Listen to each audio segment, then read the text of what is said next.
Olá, queridos alunos, tudo bem? Direito Penal 1, como combinado, mandamos para os senhores uns exercícios de revisão, certo? Claro que esses exercícios não conseguem abarcar toda a matéria, isso nós precisaríamos aí de horas e horas, né, explicando cada questão de uma forma a reproduzir o que foi dado em vídeos anteriores e material didático já enviado para os senhores. Mas fizemos aí um apanhado de cada conteúdo com questões de concurso, enviei para os senhores e gostaria que, se vocês tivessem um tempinho, tentar resolver sozinhos. Se não der, né, vamos ficar atentos aqui ao vídeo com o gabarito das questões, certo? Mas não esqueçam, gente, essas questões são apenas um norte, uma orientação, né, uma visualização de como isso é cobrado, esse conteúdo é cobrado em provas de concurso. Claro que neste momento eu busquei questões assim mais adequadas a essa parte que vocês estão vendo, Direito Penal 1, pela primeira vez, certo? Então vamos lá? Primeira questão, senhores. A primeira questão falava o seguinte: para assinalar a alternativa que indicava corretamente o princípio de que o direito penal não deve se preocupar com condutas que, embora típicas, o resultado ocorrido a partir delas não é suficientemente reprovável a ponto de sujeitar ou haver a necessidade de exercício do poder punitivo do Estado. A nossa resposta aqui é o princípio da insignificância. Vamos lembrar? O princípio da insignificância, ele diz respeito àquela situação que, não obstante exista a tipicidade formal, ou seja, a pessoa praticou aquilo que está descrito no tipo penal, mas não em virtude da lesão tão ínfima, tão pequena ao bem jurídico tutelado pela norma penal, nós não temos ali a chamada tipicidade material. Então, caríssimos, isso é princípio da insignificância, ou também cunhado de princípio da bagatela. A resposta a esta questão é a letra C, de correto. Aí nós temos na questão 2, né, um pequeno texto para os senhores, né, que fala aqui em relação aos princípios aplicáveis no direito penal, para analisar os textos seguintes. Então nós temos lá o primeiro parágrafo de texto que fala que a proteção dos bens jurídicos não se realiza só mediante o direito penal, senão que nesta missão cooperam todo o instrumental do ordenamento jurídico. A segundo texto, né, no segundo parágrafo, a criminalização de uma conduta só se legitima se constituir o meio necessário para a proteção de ataques contra bens jurídicos importantes. Então, percebam, senhores, que nós estamos falando, né, de uma situação que envolve o direito penal e outras áreas do direito que extravasa, que extrapola o direito penal, ou seja, áreas do direito com caráter extrapenal, não relacionado ao direito penal. Então, continua a questão. É correto afirmar que os textos se referem ao princípio da intervenção mínima, imputando ao direito penal somente fatos que escapem aos meios extrapenais de controle social e em virtude da gravidade da agressão e da importância do bem jurídico para a convivência social. Caríssimos, como gabarito, nós temos a resposta que as afirmações estão corretas, que todo enunciado está correto. Então, significa o seguinte: se aquele bem jurídico puder ser controlado, se puder dar um exato controle em outras áreas, em outras esferas do direito, ou seja, em caráter extrapenal, o direito penal ele não é chamado a intervir. Enquanto as outras áreas do direito fizerem este controle social de uma maneira adequada, o direito penal não intervém. Certo? Então, o direito penal ele só é aplicado quando realmente se fizer necessário. Então, se as outras áreas do direito fracassarem, aí sim nós podemos pensar na intervenção do direito penal, né? Isso é o chamado caráter fragmentário do direito penal, que o direito penal vai se ocupar dos fragmentos reputados como essenciais à vida da sociedade. Na terceira questão, nós temos conta-se que o rei grego Drácon, na antiguidade, exatamente por não dispor de nada ainda mais grave, mandava punir indistintamente todos os criminosos com a pena de morte. Daí o adjetivo draconiano a um direito penal assim severo. À vista disso, já que o repertório da modernidade penal, né, já com o repertório da modernidade penal, poderíamos criticar Drácon por não observar a ideia de... Vamos pensar no seguinte. Drácon aplicava a pena de morte para todo mundo, de maneira indistinta. Então, caríssimos, será que quem praticou uma lesão menos grave a um bem jurídico deve ser tratado com a mesma pena, no caso a pena de morte, àquele que afetou um bem jurídico reputado como importantíssimo, de vital importância para a vida em sociedade? Por exemplo, seria justo, nos dias de hoje, eu punir pena de morte quem pratica o crime de injúria? Por exemplo, você me chama de boba, pena de morte para você. Aí você mata a professora. Ah, não gostei dos teus vídeos, vou te matar. Pena de morte para você também. Será que estaríamos aplicando essa ideia de justiça essa ideia de justiça de uma maneira correta? Acredito que não. Porque nós devemos resguardar a observância, o chamado princípio da proporcionalidade, ou seja, a pena a ser aplicada deve ser proporcional à gravidade do crime que a pessoa cometeu, a gravidade da lesão a um bem jurídico tutelado pelo direito penal. Então, nossa assertiva correta aí seria proporcionalidade, letra B. Vamos lá, mais uma, questão 4 agora, tá? Nós vimos a questão 3, vamos para a questão 4. Antônio, quando ainda em vigor o inciso 7º do artigo 107º do Código Penal, que contemplava como causa extintiva da punibilidade o casamento da ofendida com o agente, posteriormente revogada, estuprou Maria, com a qual veio se casar em 30 de setembro de 2005. O juiz, ao proferir a sentença, julgou extinta a punibilidade de Antônio em razão do casamento de Maria, fundamentada na decisão do dispositivo revogado. Assinale, entre os princípios adiante mencionados, em qual deles fundamentou-se sua decisão. Queridos, aqui a nossa resposta é letra D, princípio da ultratividade da lei penal. Percebam a situação.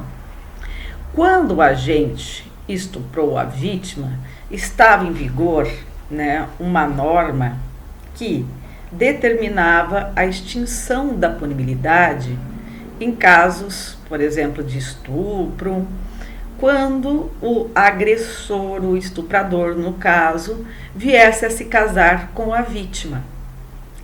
E a gente tem aqueles princípios de direito intertemporal, de aplicação da lei penal no tempo. Vamos recordar?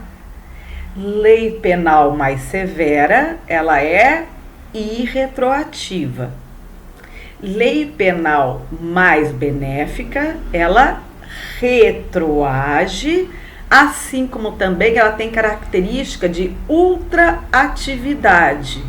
Então, quando este delito foi praticado, a norma penal era menos severa. Por quê? Porque se casasse, haveria extinção da punibilidade. Então, ela é bem, benéfica ao agente.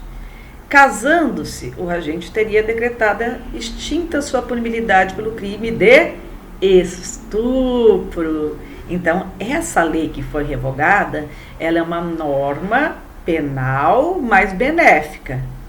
E se o crime foi praticado durante o seu período de vigência, ela será ultraativa, ela será aplicada, ela continuará a ser aplicada para os fatos praticados durante o seu período de vigência. Então, nosso gabarito aqui é letra D, princípio da ultratividade da lei penal mais benéfica. Vamos para a questão 5. Julgue o item subsequente relativo à aplicação da lei penal e seus princípios. No que diz respeito ao tema lei penal no tempo, a regra é a aplicação da lei apenas durante o seu período de vigência. A exceção é a extratividade da lei penal mais benéfica, que comporta duas espécies, retroatividade e ultratividade. O que vocês me dizem dessa questão? Hein? Certo? Errado? Gente, a questão está certíssima. Então, eu peço que os senhores se reportem ao artigo 2º do Código Penal, que tem a seguinte redação: ninguém pode ser punido por fato que lei posterior deixe de considerar crime, cessando em virtude dela a execução e os efeitos penais da sentença condenatória. Parágrafo único. A lei posterior, que de qualquer modo favorecer o agente, aplica seus fatos anteriores, ainda que decidido por sentença condenatória transitada em julgado. Questão 6. O direito penal brasileiro adotou expressamente a teoria absoluta da territorialidade quanto à aplicação da lei penal, adotando a exclusividade da lei brasileira e não reconhecendo a validez da lei penal de outro estado. Teoria absoluta da territorialidade? Será que é isso mesmo? Gente, olha, se a gente se reportar ao artigo 5º, vocês vão ver que aplica-se a lei brasileira aos fatos praticados no território nacional, mas o artigo 5º excepciona a aplicação de normas de direito internacional, tratados, convenções, etc. Então, queridos, nós, pela possibilidade de aplicação dessas normas de direito internacional, nós temos que dizer que esta afirmação constante da questão é uma afirmação errada. Então, não é um princípio da territorialidade absoluta, é um princípio da territorialidade temperada. Vamos para outra? Questão 7. Quanto à aplicação da lei penal, é correto afirmar? Bom, a primeira letra. Em virtude de lei posterior, que deixa de considerar determinado fato como crime, cessam a execução, os efeitos penais somente nas hipóteses de sentença condenatória recorrível. Não.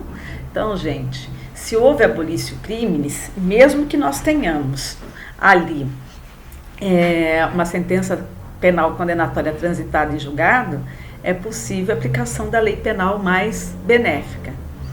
Assertiva B. Ainda que absolvido ou condenado no estrangeiro, o agente que está a serviço da administração pública é punido, segundo a lei brasileira, por qualquer dos crimes contra a administração pública em geral. Opa! Certíssimo! Então, se vocês forem até o artigo 7º, inciso 1, a linha C e respectivo parágrafo 1º, vocês encontrarão que essa alternativa B está correta. Na C, fala: segundo os princípios que regem o direito intertemporal, ninguém pode ser beneficiado por lei posterior mais benéfica quando pratica crime considerado como hediondo. Não existe nenhuma exceção nesse sentido, né, de não aplicar a lei posterior mais benéfica aos crimes hediondos. Letra D. E nenhuma hipótese é aplicável à lei brasileira aos crimes cometidos a bordo de aeronaves ou embarcações estrangeiras de propriedade privada. Queridos, parágrafo 2º do artigo 5º do Código Penal.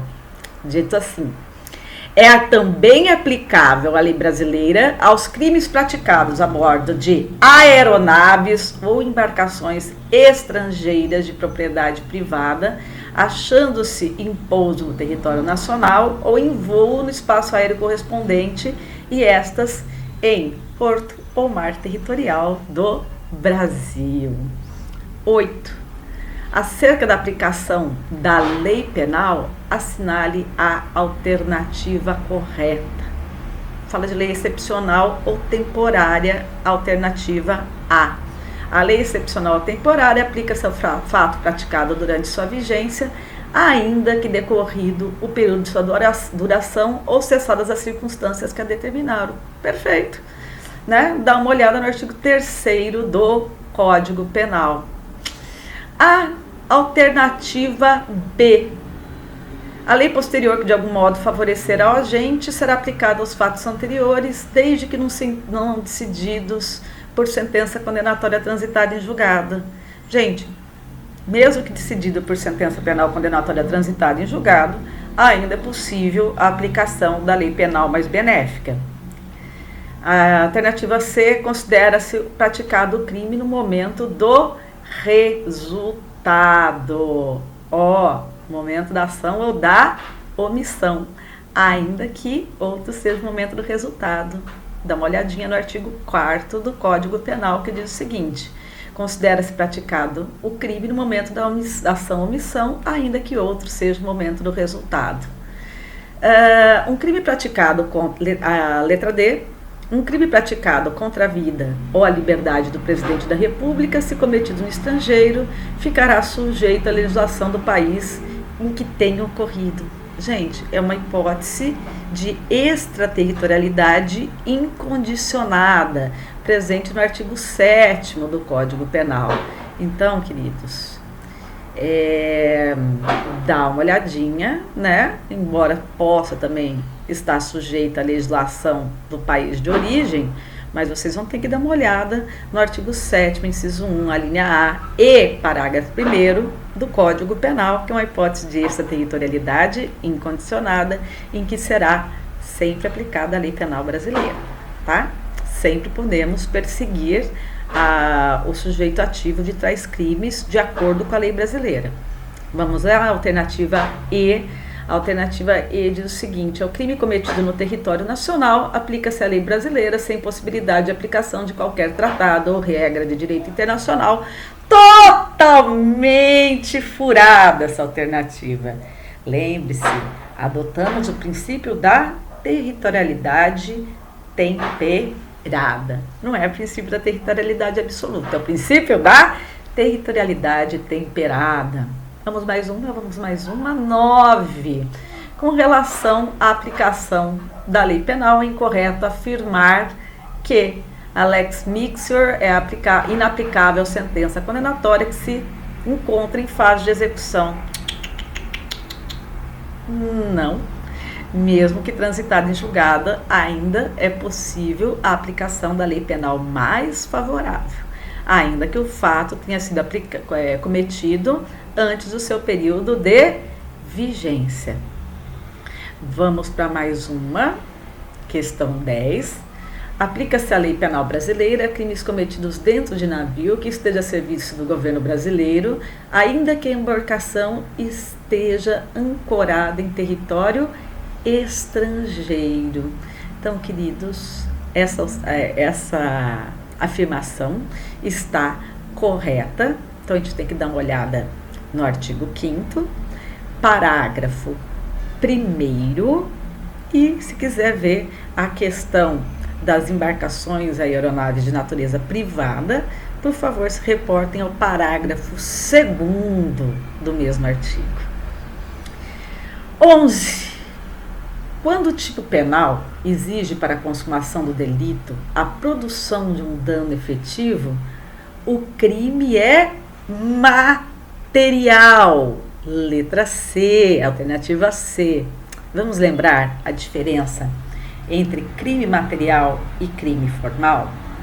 Então, crime material é aquele cujo tipo penal descreve a ação e o resultado, mas para a sua consumação há necessidade de efetiva produção do resultado descrito no tipo penal. Por exemplo, homicídio é um crime material, lesões corporais também é um crime material.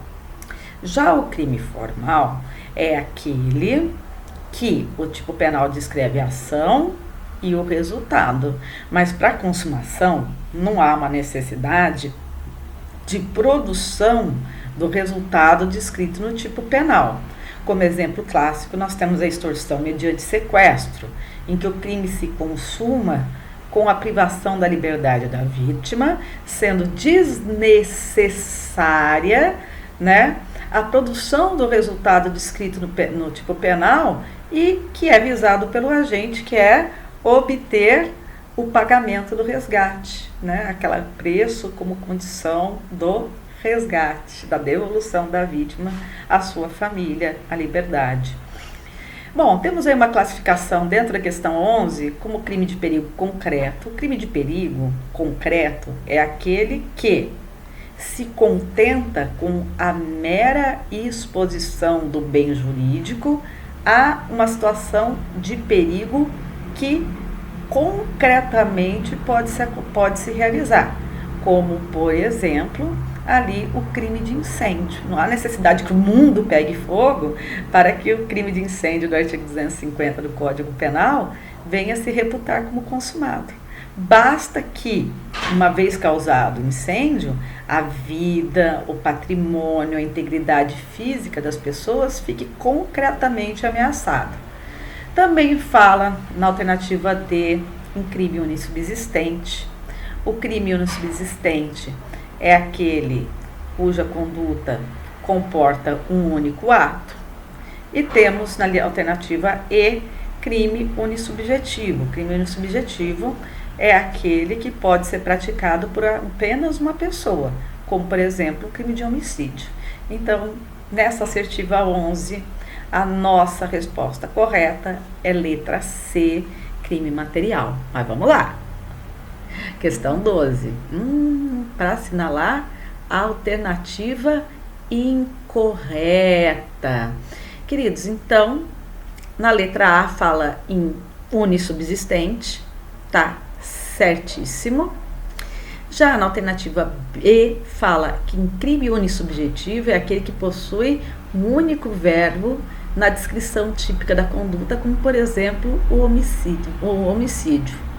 Gente, crime unissubjetivo é aquele que pode ser praticado por uma única pessoa. Claro que admite mais pessoas também, mas, a princípio, ele pode ser praticado por uma única pessoa, como, por exemplo, matar alguém, crime de homicídio, artigo 121.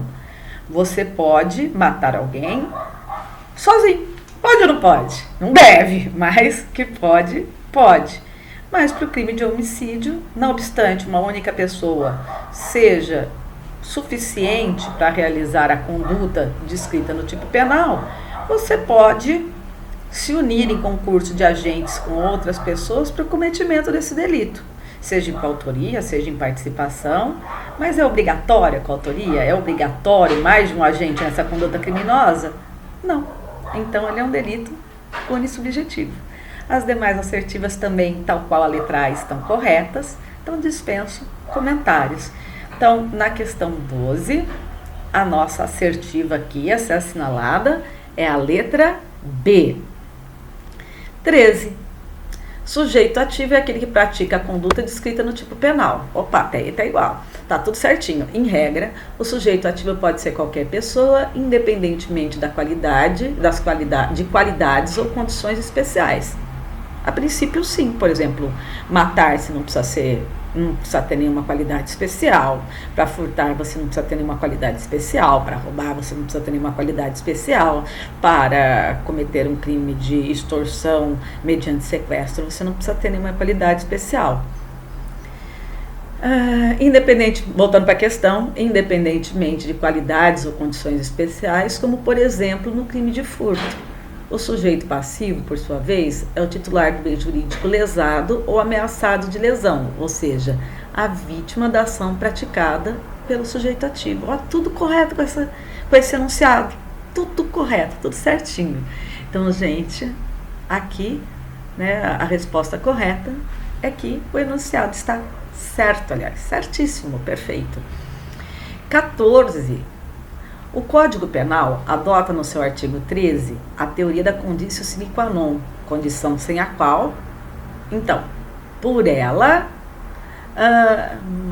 imputa-se o resultado a quem não tenha dado causa? Não.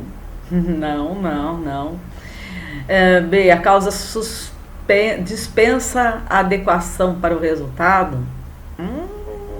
Também não. A ação ou omissão são desconsideradas para o resultado? Gente, não tem crime sem que tenha uma ação ou uma omissão. D. Tudo que contribui para o resultado é causa, não se distinguindo entre causa e condição ou com causa. É essa, certo?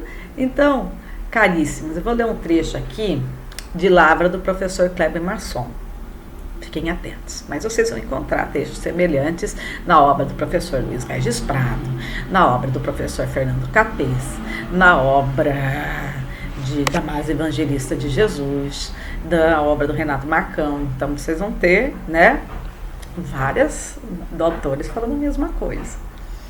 Então, olha o que o professor Masson nos diz. Acolheu-se como regra a teoria da equivalência dos antecedentes. É o que se extrai do artigo 13, caput infine. Considera-se causa a ação ou omissão sem a qual o resultado não teria ocorrido. Causa, pois, é todo comportamento humano, comissivo ou omissivo, que de qualquer modo concorreu para a produção do resultado naturalístico. Pouco importa o grau de contribuição. Basta que tenha contribuído para o resultado material na forma e quando ocorreu. Não há diferença entre causa, condição, condição ou ocasião, certo? Então, nossa assertiva aqui, caríssimos, né? Nós vamos ter a letra D, certo? Letra D. Então, vamos lá. A está errada, porque imputa-se a quem lhe deu causa, né? O resultado imputa-se a quem lhe deu causa, conforme é dito no Código Penal. A B está errada, porque causa é um fator que contribui para o resultado, e não o contrário. A C está errada, porque ação e omissão são sim consideradas para o resultado. Não existe conduta sem que ela seja, né, comissiva ou omissiva.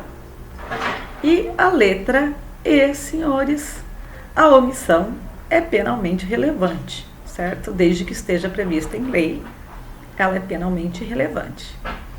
Vamos para a questão 15. Opa, mudei demais. Júlio, com intenção de matar Maria, disparou tiros de revólver em sua direção.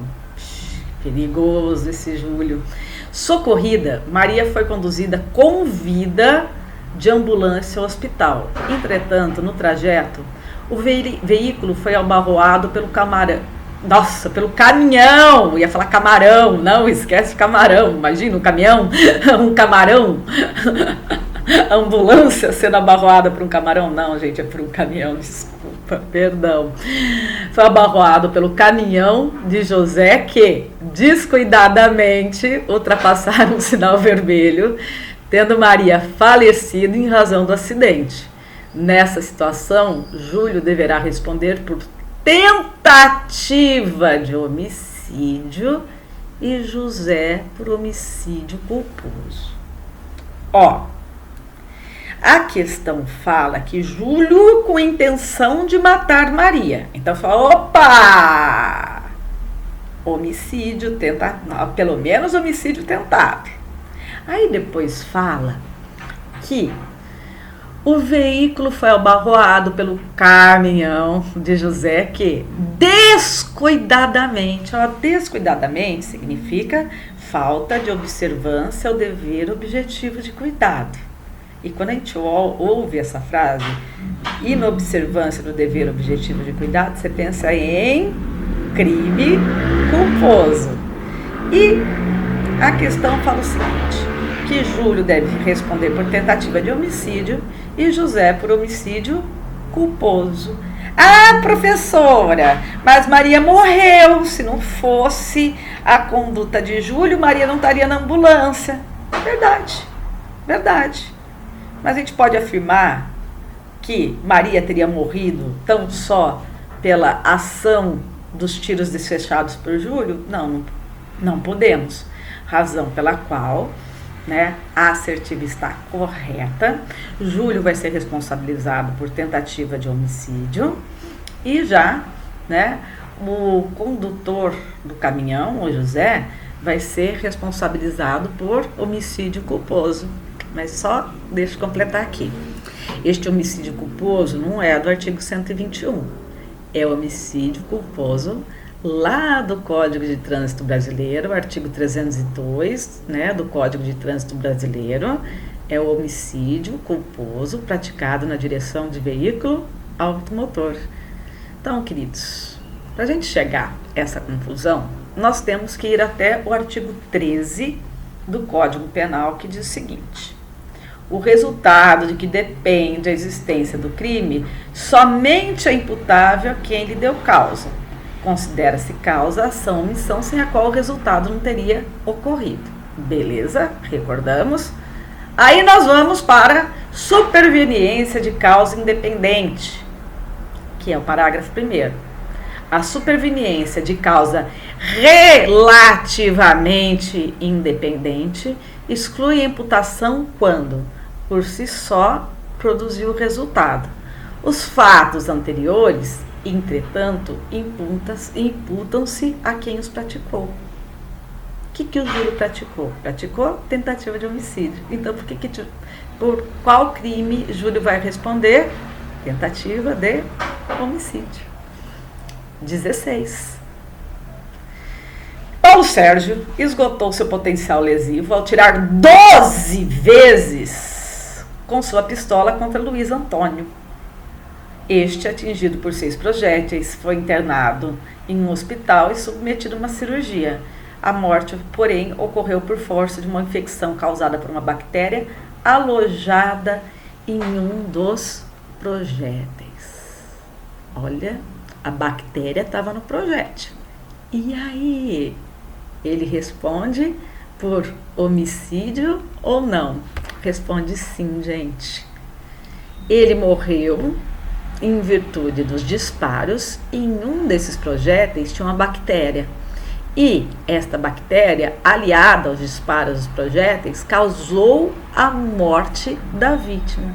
Então, gente, ele vai ser responsabilizado por homicídio doloso, tá? Tá na letra E. Essa é a nossa alternativa correta. Já vamos direto ao ponto. Então, queridos, eu trouxe aqui, a respeito do nexo de causalidade, um quadrinho que a gente pega de curso de concurso que diz o seguinte sobre as hipóteses de rompimento ou não do nexo de causalidade. Lembra do nexo causal? É o elo que une a conduta do agente ao resultado produzido, para que a gente possa fazer a verificação se a conduta do agente deu causa ou não à produção do resultado. Então, vamos já ver essas hipóteses trazidas à jurisprudência que nós pegamos em site de concurso. Ó, desabamento do hospital. Rompe nexo causal. Então, vamos supor a vítima foi baleada, foi para o hospital e o hospital desabou e a pessoa morreu em virtude do desabamento. Então, há um rompimento do nexo de causalidade. Então, o resultado morte não pode ser imputado àquela pessoa que praticou uma conduta que pôs a vítima no hospital. Tranquilo? Bala perdida dentro do hospital. Rompe nexo causal. Mesma coisa, mesma explicação que acabamos de dar. Cirurgia, risco cirúrgico. Opa, aqui não tem rompimento do nexo causal. Eu baleei alguém, tá? Até que o ferimento não foi grave, mas a pessoa teve que fazer uma cirurgia e, em virtude de uma cirurgia, olha, risco cirúrgico, tá? Não tô falando negligência, imperícia, imprudência por parte do médico, só o risco cirúrgico. E, por um desses motivos, desses azares do destino, a pessoa acabou morrendo. Então, não há um rompimento nexo causal, então a gente responde pelo resultado produzido. Erro médico. Aí a gente está falando ali do médico agindo de forma imperita, negligente ou imprudente. Aí existe o rompimento do nexo causal, né? E o médico responde pelo resultado que ele produziu, responde culposamente pelo resultado. Infecção hospitalar, não rompe o nexo causal. Então, caríssimos, só reafirmando a resposta da pergunta, né? O Paulo Sérgio vai sim ser responsabilizado por crime doloso, tá? Homicídio doloso. Mais uma.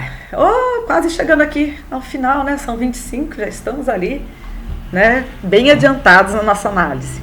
17. Denomina-se tipicidade. A desconformidade do fato com a ordem jurídica considerada como um todo? Não, isso é ilicitude. B. A adequação do fato concreto com a descrição do fato delituoso contido na lei penal. Opa! Adequação do fato concreto com a descrição do fato delituoso contido na lei penal. É exatamente isso. Aquilo que o indivíduo praticou deve refletir com exatidão aquilo que está dentro do tipo penal, descrito no tipo penal.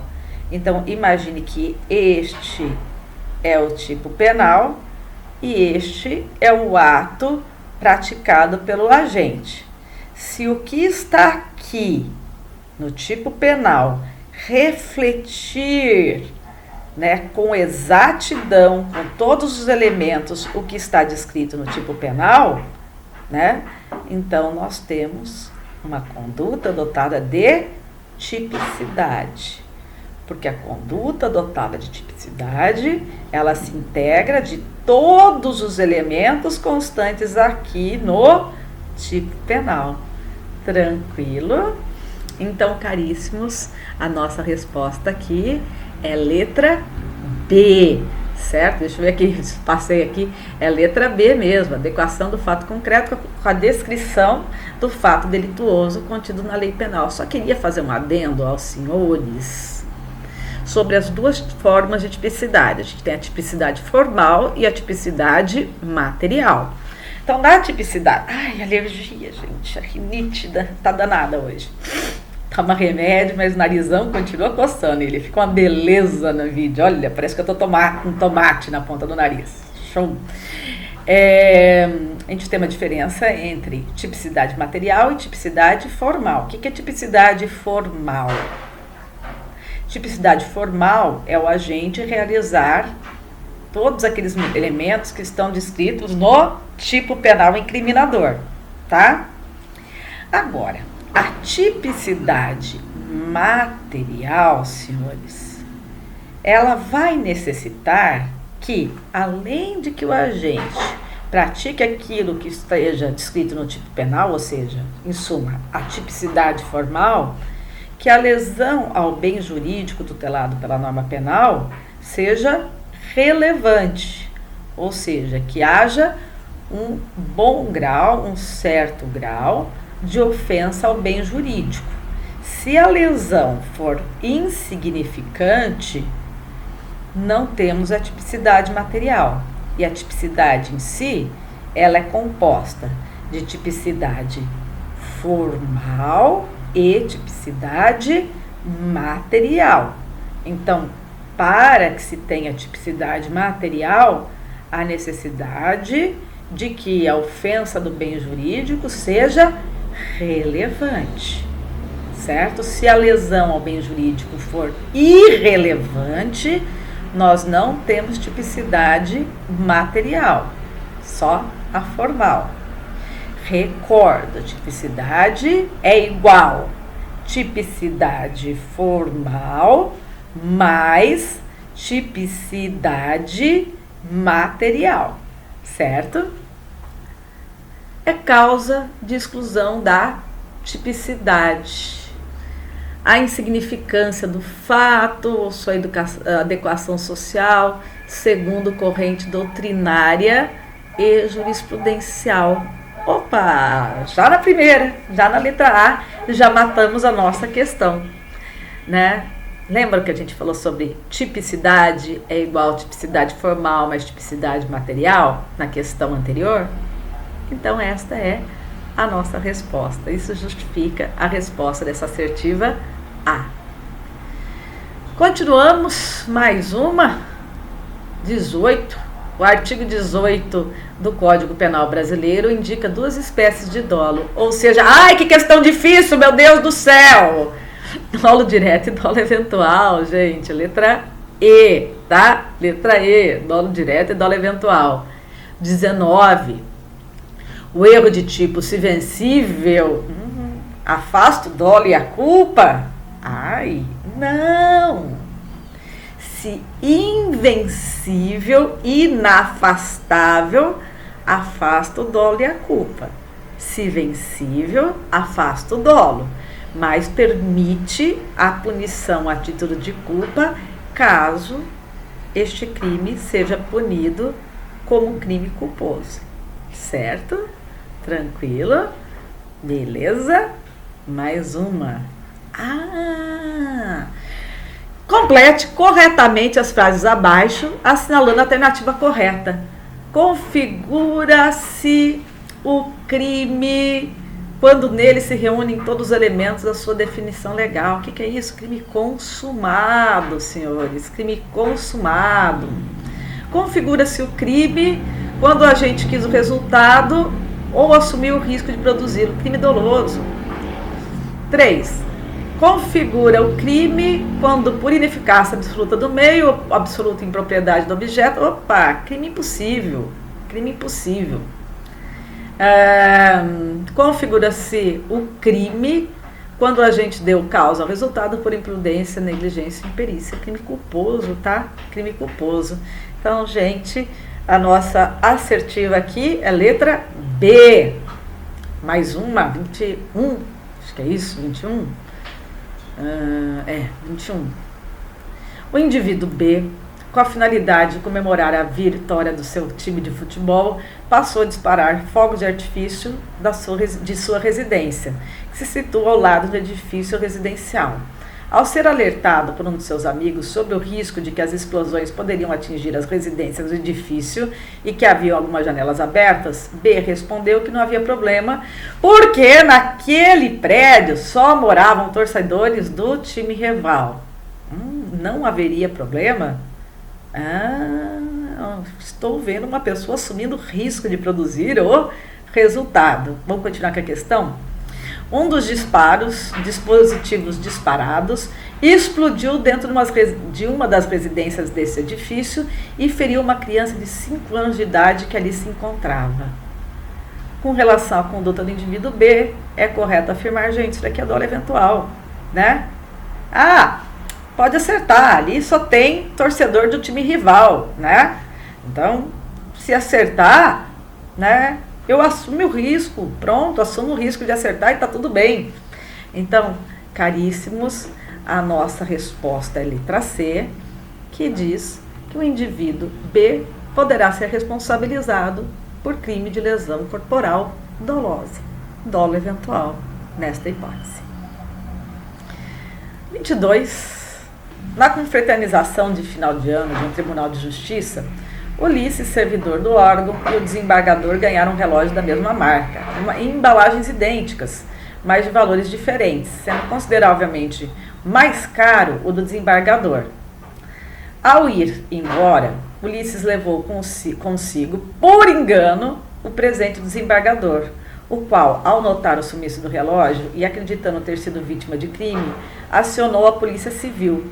Testemunhas afirmaram ter visto Ulisses com a referida caixa, No dia seguinte, o servidor tomou conhecimento dos fatos e dirigiu-se espontaneamente à autoridade policial, afirmando que o relógio estava na casa da sua namorada, onde fora apreendido. Gente, resposta: erro de tipo. Erro de tipo.